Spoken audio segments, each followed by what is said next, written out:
Okay, so we're going to palpate the medial and lateral epicondyle, which is located at the elbow.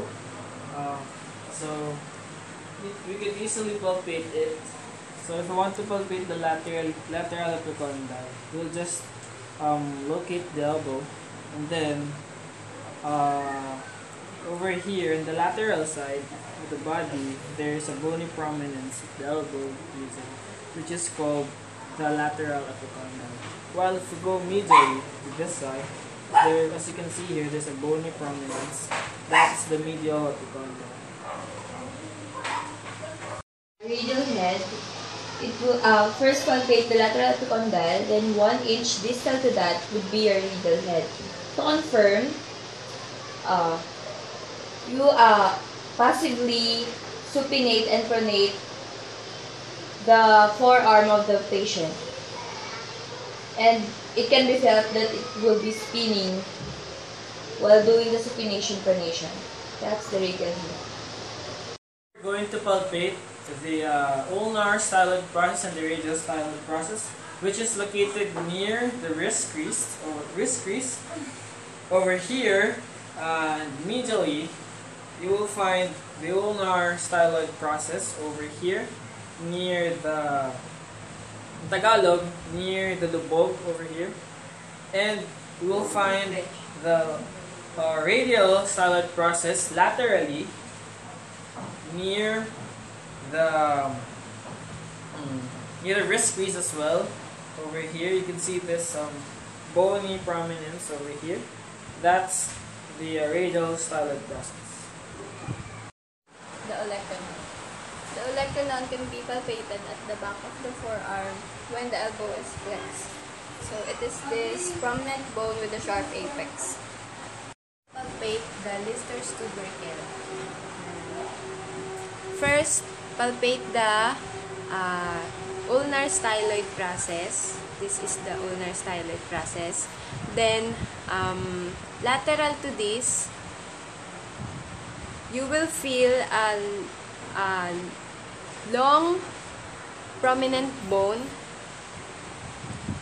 To confirm it, ask the patient to bend his wrist. Ma'am, bend your wrist. This is the Lister's tubercle. To palpate the metacarpals. First, you should go to the knuckles of the first and fifth fingers, and then follow it proximally, and you can feel the bony prominence, which is the metacarpals, or you could also do it here in the palmar side. Again, over here, follow it proximally, and you could feel the metacarpal bones. So you would also repeat that on the third and also the fourth metacarpals. We will palpate the lunate bone. First, we should find the scaphoid bone. So, ma'am, please extend your thumb.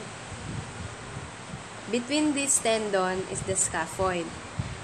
Then, medial to this bone is the lunate bone. We will palpate the capitate. The capitate is found in the distal row, carpal row. First, I'll find the Lister's tubercle. This is the Lister's tubercle, the bony prominence here. And distal to that Lister's tubercle is a depression. You will find, dito sa depression na to, makita mo yung capitate. So, para mag-prominent siya, ask mo yung patient na mag-bend yung wrist. So, this is the capitate, the bony prominence here, and the capitate is a distal carpal row. I will palpate the trapezium bone. First, I will ask the patient to extend her thumb you'll find here anatomical stuff box here. Then, between the anatomical stuff box is a scaphoid bone. Here, this is the scaphoid bone. So, distal to the scaphoid bone is a trapezium bone.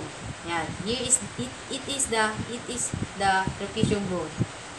I will ask the patient to bend her thumb. Yan.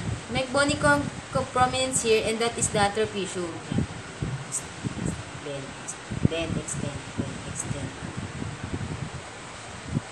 To palpate the biceps brachii, sir, with forearms pinated to maximize its contraction. So, sir, patigasin niyo po yung nasa. So, this will be the biceps brachii, and its tendon can be palpated at the fold of the elbow here. So, as we palpate the brachialis muscle, fingers and thumb will be put medial and lateral to the biceps brachii muscle with forearm pronated so that the biceps brachii will be relaxed. And the patient, sir, please do a quick bend of your left. It can be felt that the brachialis muscle is contracting. Okay. So, don't let it go forward. 1, 2, 3, go. So, here's the triceps brachii.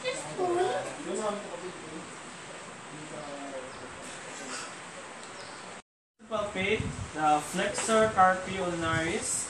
To do that, taas po natin ang ating kamay like this. Sige. Tapos, matatagpuan natin ang flexor carpi ulnaris in between the styloid process of ulnar styloid process over here and the pisiform bone over here. So, in between po siya. So, dito pong area. Now, ma'am, gusto ko pong i-close yung fist nyo tightly. Tapos, maramdaman po natin ang tendon na yan. Wait lang po, ma'am. Relax po muna, ma'am. Relax. Okay, i-flex nyo po. Dito po. Yan ang flexor carpi ulnaris tendon. In between ng styloid process at pisiform bone. Flexor carpi radialis muscle.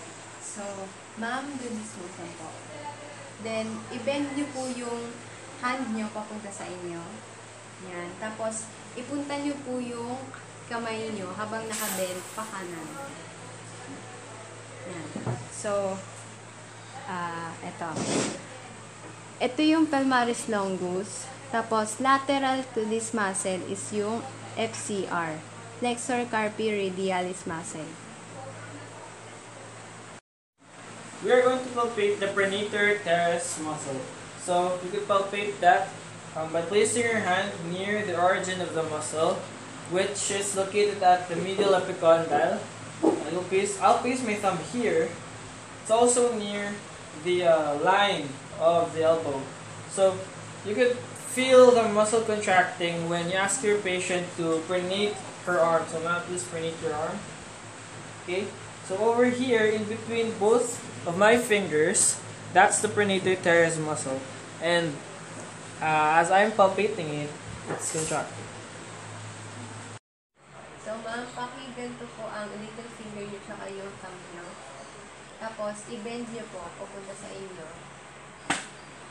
Yan. So, ito po ang palmaris longus. Here.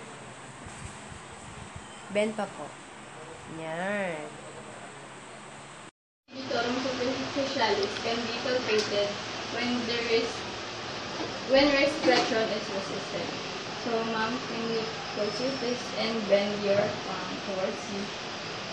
Don't let me push it down. So, the tendon between the palmaris longus and flexor carpi ulnaris is the flexor debitorum superficialis. Palpating the flexor pollicis brevis, it can be palpated over the opponent's pollicis and can be palpated when the patient is doing a slight and quick flexion. So, ma'am, please do this quickly.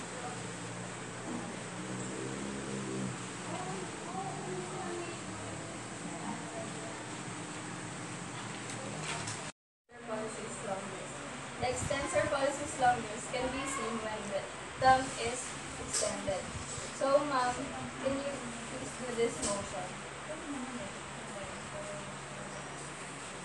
This is the extensor pollicis longus tendon. Can be palpated at the dorsum of the hand. So, the wrist must be extended and also the fingers. So, ma'am, kindly point your fingers towards the ceiling. This is the extensor digitorum. Palpating the extensor digiti minimi, the hand must be pushing down on a hard surface to prevent the facilitation of the extensor digitorum. So, ma'am, push down and raise your little finger. This is the extensor digiti minimi. Now we are going to palpate the extensor indicis muscle. So what we're going to do is ask the patient to extend all of her fingers. Ma'am, please extend them all.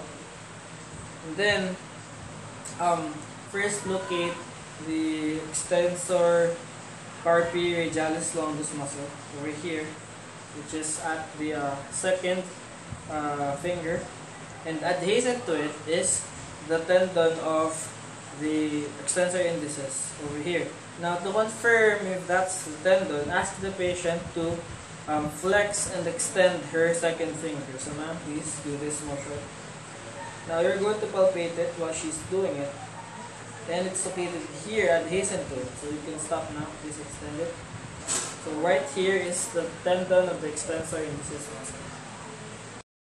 Extensor carpi radialis longus can be originates on the lateral epicondyle and inserts on the second metacarpal base. So, but its tendon can be palpated when a patient is doing a fist, soft fist, and it can be palpated at the radial side of the capitate. So, there's the capitate near its insertion side. Yeah, here.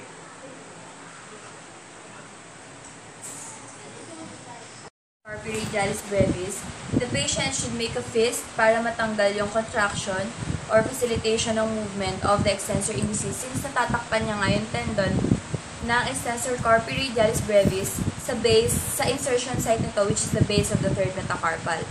So, mararamdaman na nagko-contract yung extensor carpi radialis brevis when the patient's thumb moves on the palmar aspect perpendicular to the palm. So, ito. Mararamdaman na nagmagbabulk siya. Yan. Sa insertion site.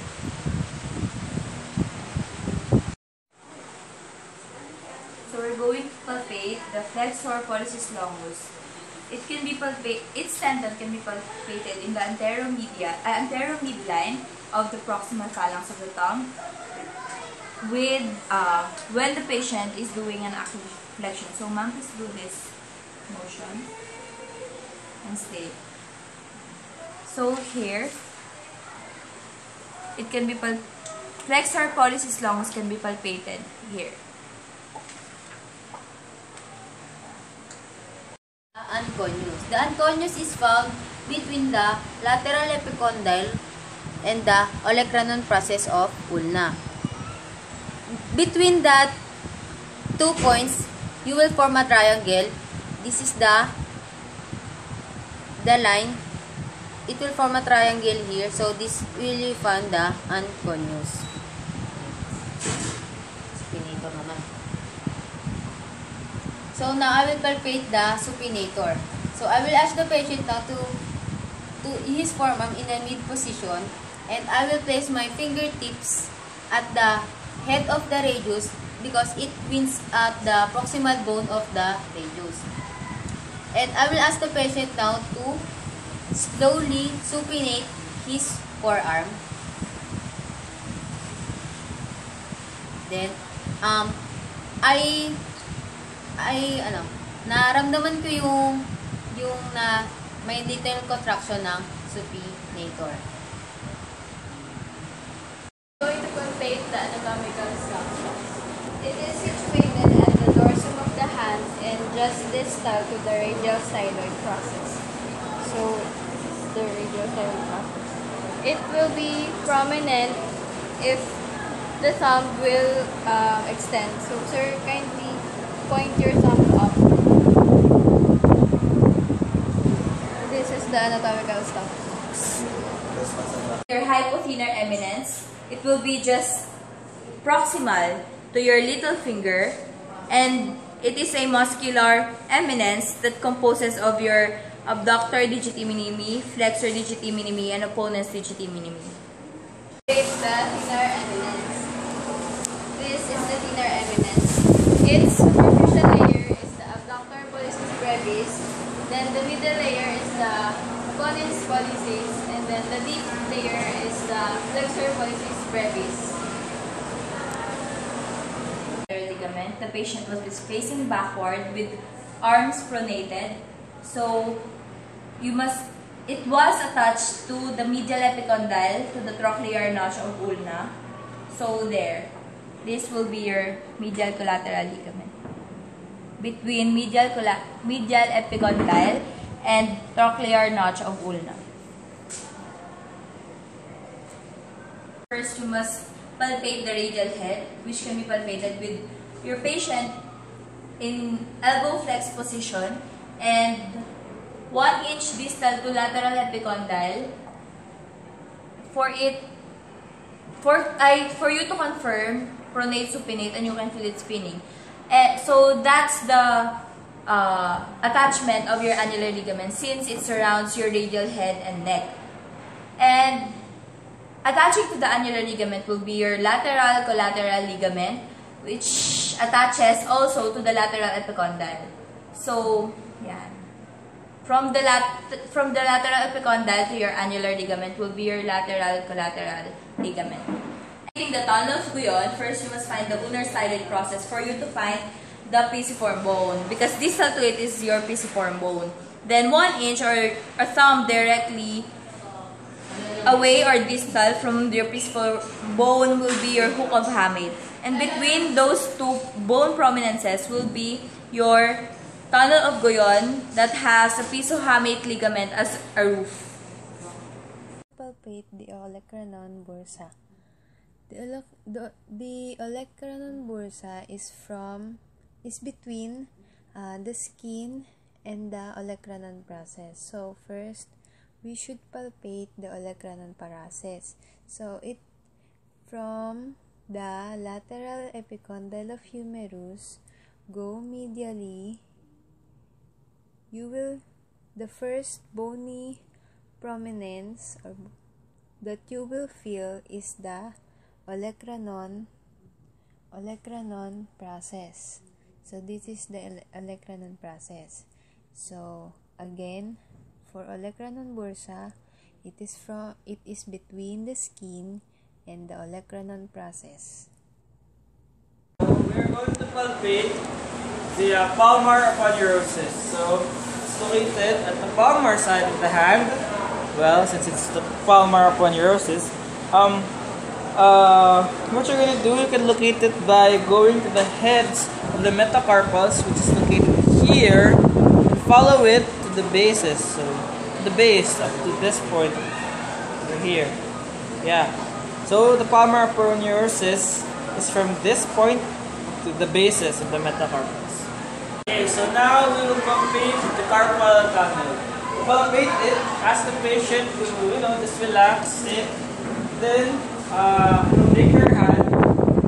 Then the carpal tunnel is located distally to the wrist crease. So this is the wrist crease, and it's distal, so it's in this area. So to palpate that, you could either use both of your thumbs, press that deep, that, or just one. And that's the carpal tunnel. It's located distally to the wrist crease over here. Carpal tunnel.